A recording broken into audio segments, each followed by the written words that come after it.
I think. Try it and see. Call my daughter. Yep. Colleen, you're not working today. All right. Oh, yeah. Oh, see, I'm not even looking in the right spot. Yeah, that helps a lot. Because then, Tony, you ready? Get them on the day she comes. I got everything in the house and. Yeah. He said, yeah. It's ready. Okay.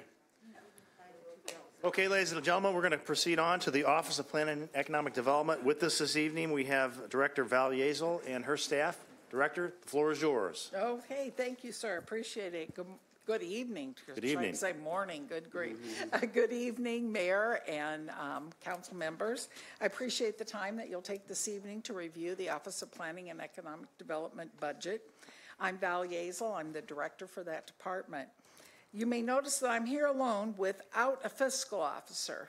The Office of Planning and Economic Development has been without a fiscal officer for over a year now. So bear with me, but I will tell you this, if it were not for Dallas Whitford and for Matt Garani, I don't even know how I could be standing up here today. They have been an invaluable resource, and I just wanted to give a shout out to them.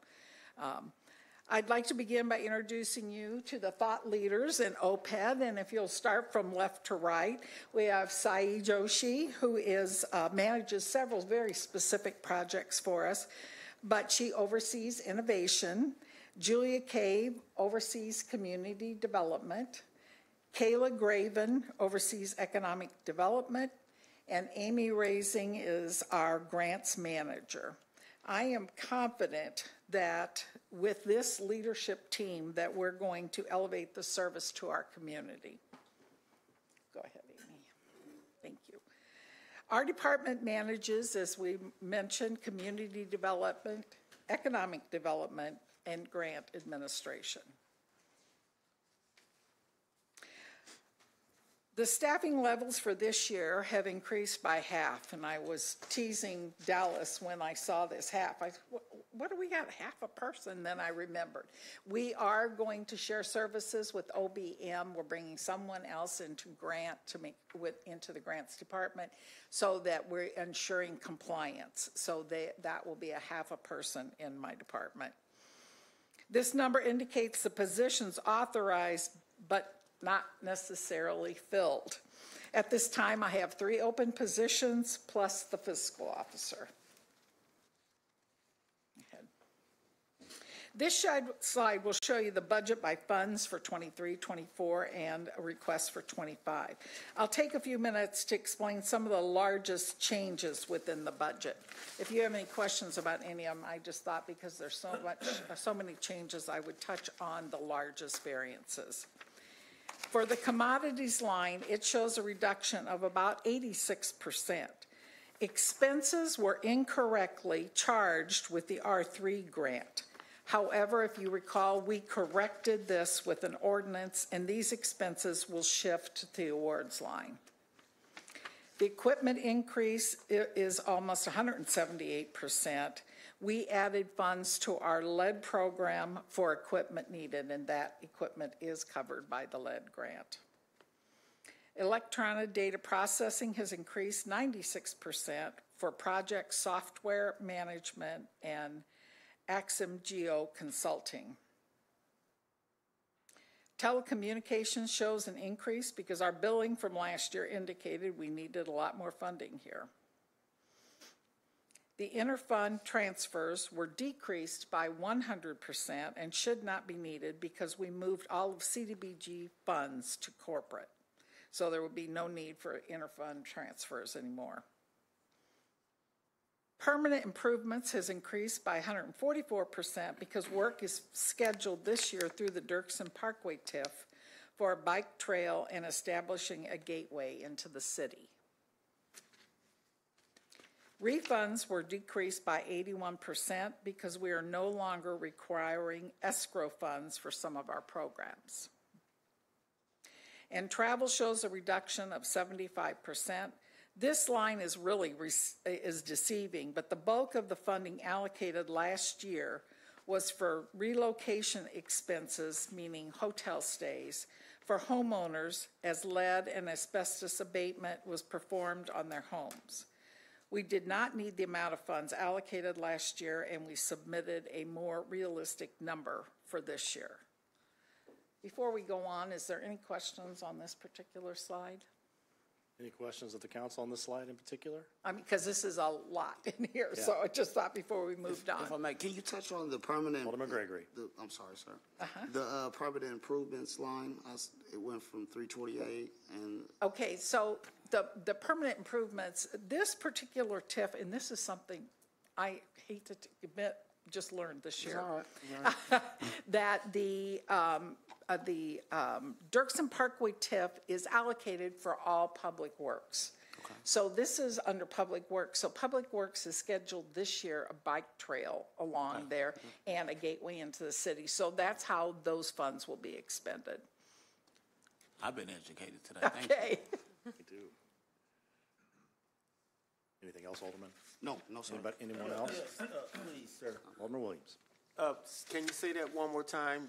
The Dirksen Parkway The was, Dirksen Parkway TIF was established to do just nothing but infrastructure. thank you. Okay. Anyone else? Director, proceed. Okay, thank you.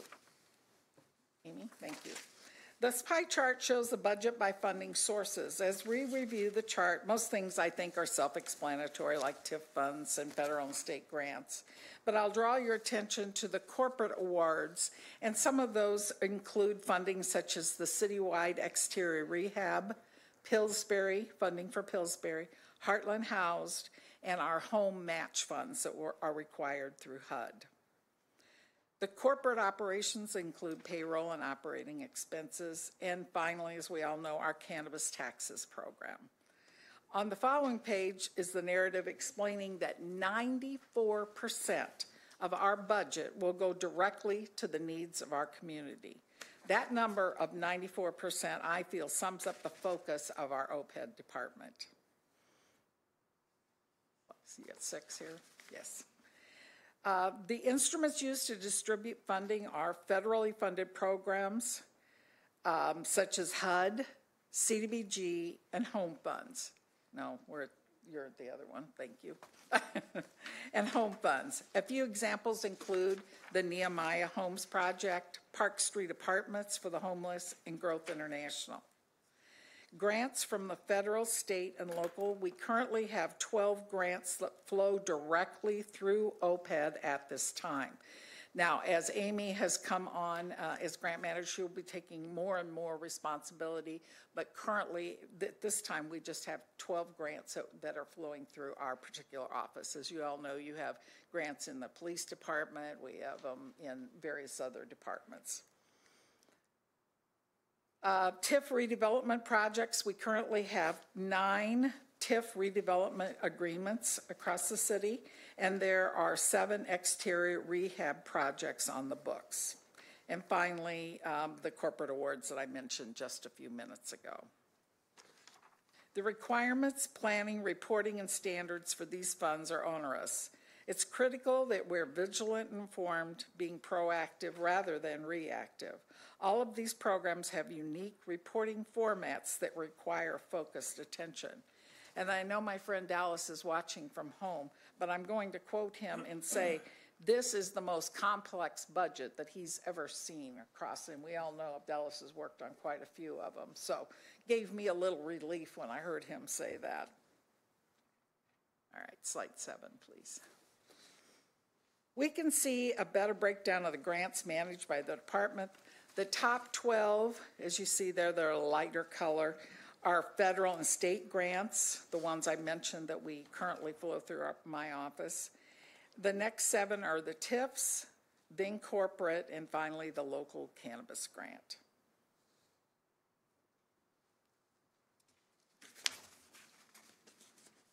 Next one. For accomplishments, in deference to Mr. Hanauer, we've kept it short and sweet. I'd just like to say that many tasks have been done since I've been in the department. One in particular note is completing the enterprise zone expansion for the Lofts on Madison, but there's much, much more to do. The structure of the department was first and foremost as we reimagined and stabilized the department. We know that an aligned vision with the mayor, establishing goals both for the department and individually, being open to innovation, basing decisions on good sound data, and patience will lead us to success. A tremendous accomplishment in my mind was having the ability to hire and bring along these 4 individuals beside me. By far the greatest accomplishment was reestablishing relationships with our partners in the community, developers, many of whom I had known and were able to re-engage, and having the opportunity to cultivate new relationships to build and strengthen our city. And that wraps up my presentation for this evening, and I'll be happy to entertain any questions. Alderwoman Purchase. Thank you, Chair. Thank you, Director Val, too, for the presentation. I have a quick question.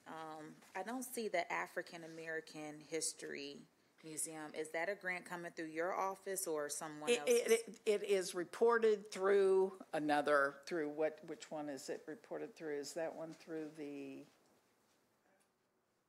Public Works. I'm trying to remember. It doesn't. I thought DNR, isn't it? One through Public Works. Yeah, that's right. It is Public Works. That's right. Yeah. It's at the cemetery, so it's Public Works. Okay. Wanted to double check on that. Sure. And then, Val, can we go back to getting a few reports on like the TIF? So I know I have about 3 in my ward alone, and just knowing where we're at and how much money is accumulating. You have been very diligent about especially with downtown, when people are coming to do projects, you allow me to come and chaperone you so I can continue to learn. But I think having those reports would be helpful too. And it's funny because Dallas just today updated all those, so I'm more than happy to share those. Thank you. Thank you. Thank you. Alderman Redpath. Well, do we have any outstanding obligations on our TIFs?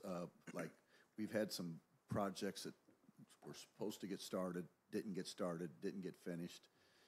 Do we still have those obligations? We have, the only one that, no, everything that we have currently on the books is either ready to start or is in the process. We don't have any, like, you're thinking of the hotel project or something Ferguson in building. particular, right? Yeah, no. Okay. No. Thank you. Thank you, Alderman. Alderman Gregory. Thank you. I will try to be quick, but you know, Val, I will have a few questions. First, I thank you for always, answering my questions to the best of your ability. I know, if you stop learning, that's a problem, and you stop growing. So I appreciate you and always answering those things. So I'll start off with, on the personnel side, I know that you're down 3 people. Where are you at with are you going to fill all 3 of those? Yes, all 3 of those? We've been having some interviews, and yes, we're trying to get those filled as quickly as possible. Okay, all right. I was only asking because I think that's important, considering, we do have a substantial amount of grants. We want to get things out to people. I know the staff works hard, but I know it's a lot on their plate, and we got a lot to do, especially in the community that I represent. So I just wanted to make that comment on that particular item there. So on the cannabis grants, I know that you have been working diligently on them to get through them. I think I seen on Facebook today, one of the businesses has opened up. It looks really, really good. And so that's progress. So I see that it's working, and I know we have a few others. And when do you anticipate starting the new ones? Starting the new ones, I hope by the end of this month I can have something in writing. I wanted to get round 1 behind us. Absolutely, I and respect that. I'm pleased to announce that as of probably another week, those will all be complete. Good. But I hate to say it too loud. Just No, don't. Yeah, there you go. So, okay, great. So, for some of those grantees, let me give you an example. Carter's Fish. Mm-hmm. She was awarded a grant. She pulled out. Right. And so we still have that funding, but it's a new owner. It's still a minority. And the plan for that particular business was we owned the house to the east of it. Mm-hmm. It was taken for the railroad. We was going to take it down and stuff, and they was going to parking lot pave it and stuff.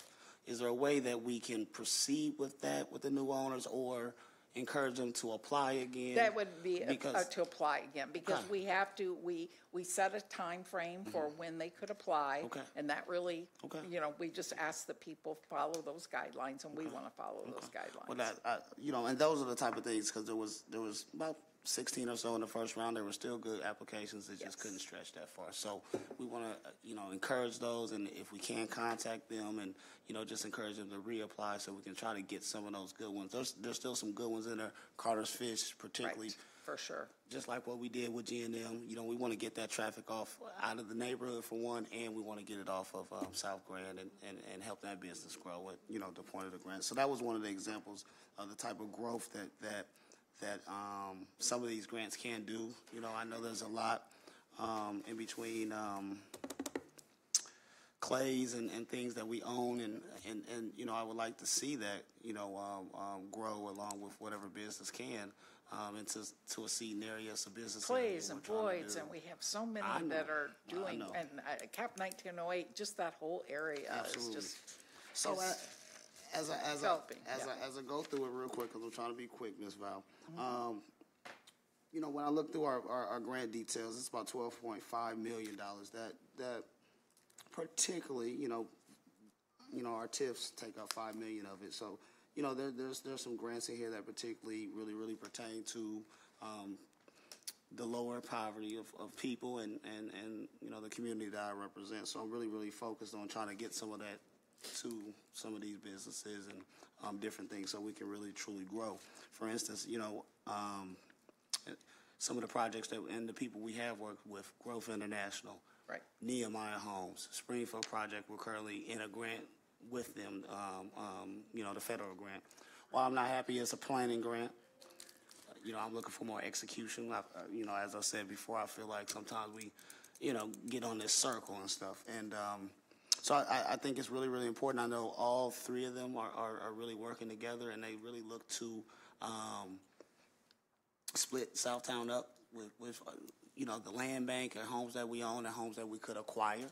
And so, you know, I look like we have some funds to really make that happen and make that existence. I want to work with you and the administration to sort of make things like that happen, because the most important thing of what I just said is that all of those entities are really want to work together for something beautiful. So I think that is good. And Tim, if you can, all of these reports, I know we asked for a lot of reports, my friend, and if you can you keep, you know, sort of an eye on that and get those to us, because if not, we'll forget, and we'll never really ask for those reports until something happens. So thank you. Appreciate you. Thank you, Alderman. Anything else? No. Any other member of the council wish to ask a question of the director? Yes. Alderman Williams. Yeah, just real quick. So I see the young ladies here. Do you have any male staff? Yes, yes, I do, yes. You know, I'm always on the diversity piece, and I will switch it back. Yeah. Okay. Yes, sir, I do. Thank you. Three male staff, okay, right now. And who knows who I can hire? I've got those four openings, you know? Absolutely. Keisha had, you know, did something, but okay. I think they look fabulous. Yeah, you guys look beautiful. They're the dream team. That is, Okay. yeah, Gwen says dream team, I call them my A team. There you go. Thank you. Thank you, Alderman. Anyone else? Okay, hearing none, thank you very much for your presentation this evening. And we're going to let's take a 3-minute break. Try to be quick. Get Public Works ready and give us all a chance to do whatever you need to do. Thank you.